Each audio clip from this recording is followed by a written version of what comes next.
ఒక్కసారి ఇట్లా ఎక్కలేకపోయారు ఇంతకుముందు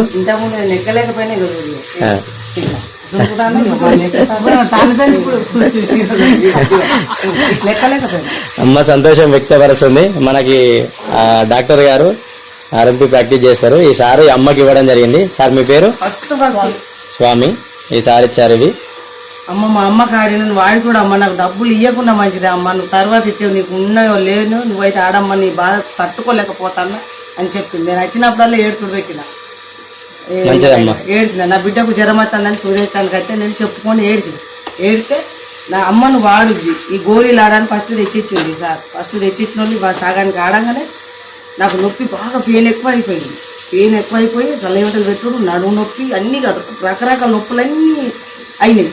ఇట్లా అవుతుంది అంటే మొత్తం ఆడినాక నువ్వు చెప్పమ్మా నీకు నొప్పులు పోతాయి అని చెప్పిన మొత్తం ఆడిన 6 నెలలు మొత్తం పోయింది. ఒక్క చాట్ నా మందం ఉన్నది ఉంటే మళ్ళీ తీసుకొచ్చి ఇచ్చిండు. వాళ్ళు మళ్ళీ ప్రార్థన మీరు అన్నారు కదా అమ్మ ఇంతకుముందు చెప్పుకోలేకుండా పరిస్థితి అని ఆడవాళ్ళంటేనే, అటువంటి వాళ్ళు చాలా మంది ఉంటారు. కాబట్టి మనం ఈ కంపెనీ ప్రమోట్ చేసుకోవడం వల్ల వాళ్ళకు కూడా పాపం చెప్పుకోలేని వాళ్ళకు కూడా మంచి జరుగుతుంది. కాబట్టి మీరు కూడా చాలా మంది చెప్పాలని కోరుకుంటూ మంచిదమ్మా. Thank you.